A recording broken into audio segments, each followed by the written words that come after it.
Alright guys, welcome back. In this video we're going to be going over the Google Nest Protect. This is not new. It is not brand new. It is not hot right now. It came out many years ago. This is the second generation. As you can see, I have the wired 120 volt version, which is a lot harder to get and not as common, but one benefit is that it lasts a bit longer and it takes less batteries. Let's get right into it. So we're going to start with an unboxing. And there's some stuff on here that's kind of sensitive, and I'm doing my best to not do any editing in these videos. So for some parts of the videos, I may simply take the unit off screen. So we just took off the plastic, and these are kind of tight. They don't just fall out. You gotta like pull it. See how hard I'm pulling on that? That air pressure is really tight. Ugh. Okay, there we go. Open. Okay, so you're greeted with this packet, and this has like instructions on what you need to do and how to do things. This is just a dust cover for your smoke detector, all right? And as you can see here in the instructions, it says to set it up first and then install, not the other way around. I'm just going to do a basic overview. I'm not going to show anything with the app. I'm just going to show the installation process and all that good stuff. Here's the wire, and here's some screws if you need them. And you got some wire nuts, but instead of wire nuts, we're going to be using these bad boys instead. As you guys know, or for those that don't know, these are what you call wago connectors. You flip these little tabs up, you shove the wire in there, you lock it down just like that, and it serves the same purpose of a wire nut, but in my opinion, it's a lot more user-friendly, takes up less space, and it's a lot easier to use. So for example, if this was going to be the black lead, the hot, it would go in here just like that. It opens up and it's clear, right?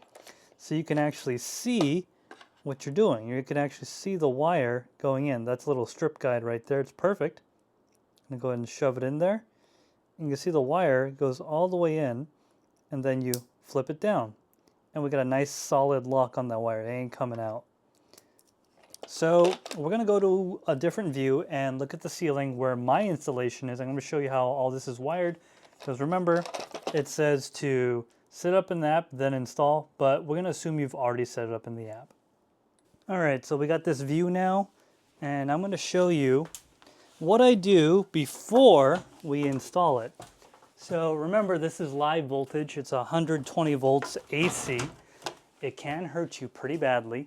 So what I like to do before I start any work on this is to make sure that I'm safe.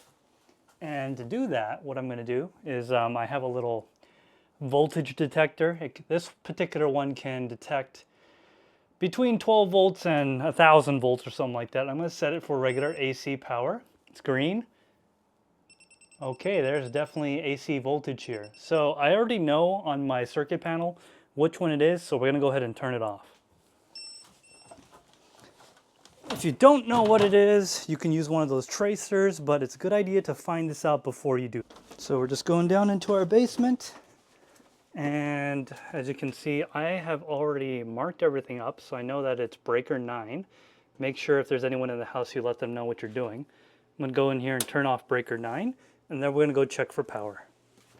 Okay, so now that we turned off our breaker downstairs in the basement, we're going to turn on our power detector and make sure we are safe. Now, one good tip to use is always test this on a known good circuit, then test it on the thing you're checking for, because you never know.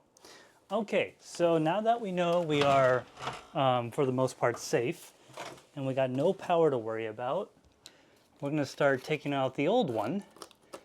And I'm actually going to use Movie Magic to speed this up, because you don't need to see all this. I just want to show you the wiring part. So because I'm trying to do little to no editing, I have to physically walk over to the camera and pause the recording. All right, I decided I am going to show you. So I just did a readjustment on the camera angle, and I'm going to take out the old mount first. So this is for the old fire alarm. And I hate how these old screws are usually all flathead, because they don't come out nicely. And there looks like there's already an electrical box here, so I'm pretty lucky with that. A lot of dust and insulation. Why? Because my house is blown in cellulose and it's messy as hell. If I ever get another house, I'm going to make sure I either don't do that or get rid of that. So remember, you want to check your wires and all that before you do all this.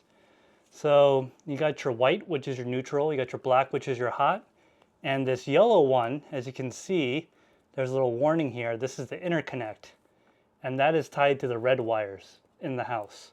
So for the Google, or it's not Google, it's Nest, you actually don't use this yellow wire, so we're not going to worry about that. But we are going to undo this wire nut to take this yellow wire off, because we don't need this anymore. And we're just going to cap this off so it doesn't touch anything. So if you have a house with an interconnected system, these Nest fire alarms, these smoke detectors, CO detectors, they do not need the interconnect wire. In fact, you can't even hook it up. All it takes is AC voltage, and that AC voltage is actually what is giving it supplemental power. And you can actually see on the app whether it's powered or not.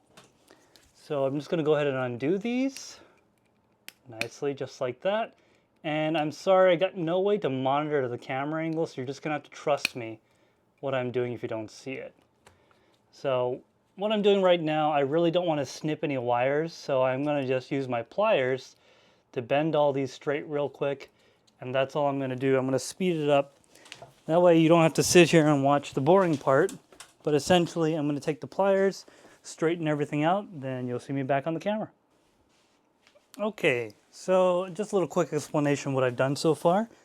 I was trying to take apart the black cables, and then they twisted off on me, so I had to actually cut them because they're all corroded and disgusting. I had to cut them and re-strip them, so that's why they look all nice and new, and these don't.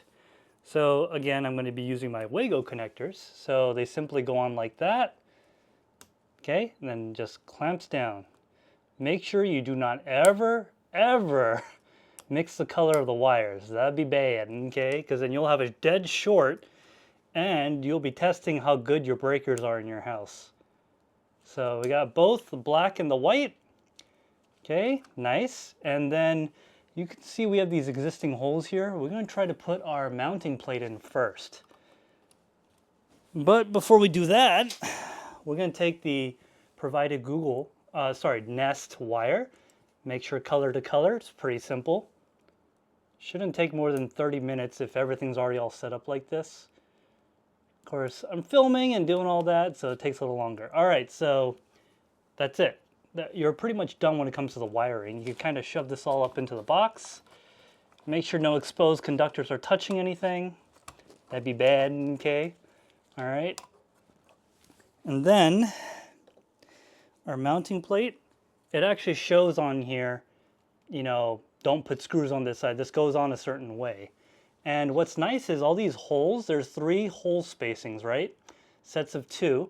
So these holes are different from these holes, and these holes are different from these holes. So there's actually 4 positions you can put this in. You just find the one that lines up with your electrical box that's already in here.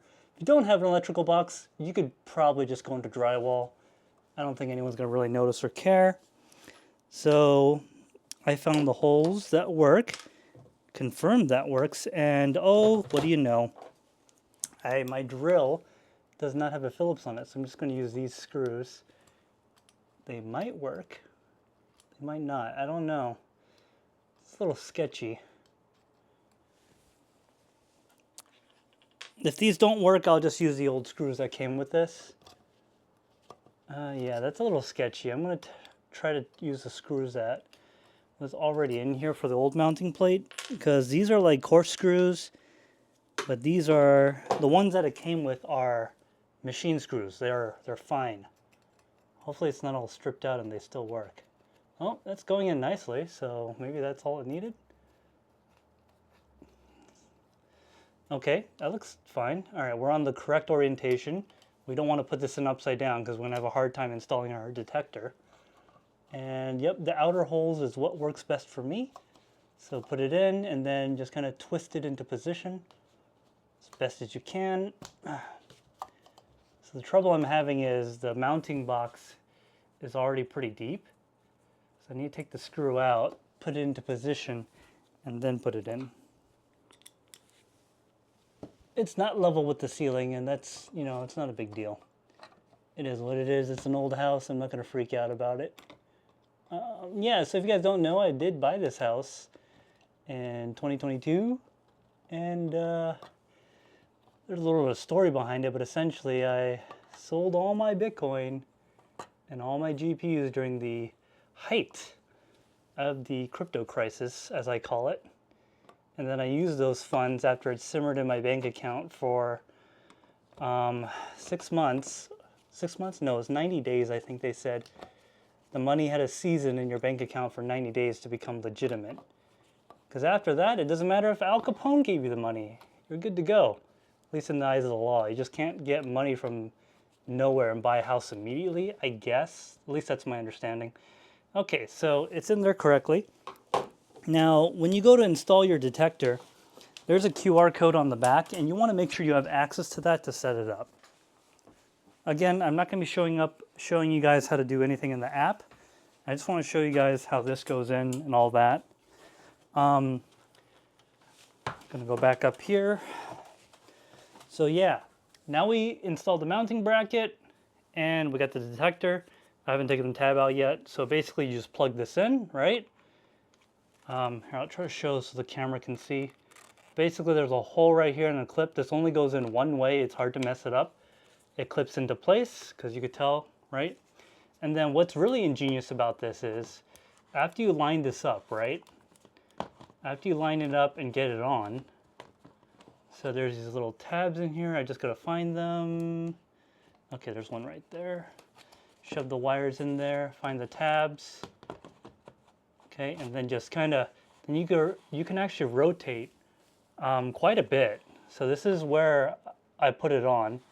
It's almost a whole half rotation, but you could do this to kind of line it up with the ceiling or the door so it looks nice. Well, that's it, guys. So then you just pull this tab and it should make some noise. There you go. And I'm actually gonna... Hola. Yes, hello. And then... Press the button now for English. Sure. Ready. Okay. Press to test. Yeah, I won't do that right now, but okay. This is only a test. So then the alarm will sound. It's going to be loud. The test starts in 5 seconds. But you could cancel. Press to cancel. Canceled. I'm going to cancel it. So yeah, now we got this mounted. All you got to do is scan the QR code and do all that. Make sure you do all that before you get up here, because after you get up here, it's kind of hard to do all that. I just wanted to show you how it goes and all that. If you have any questions, let me know down in the comments below if you want a more expanded video on the app or any of that. I just wanted to show the wired installation, because it's not exactly the easiest thing to do. All right, guys. Well, thanks for watching, and we'll see you in the next one.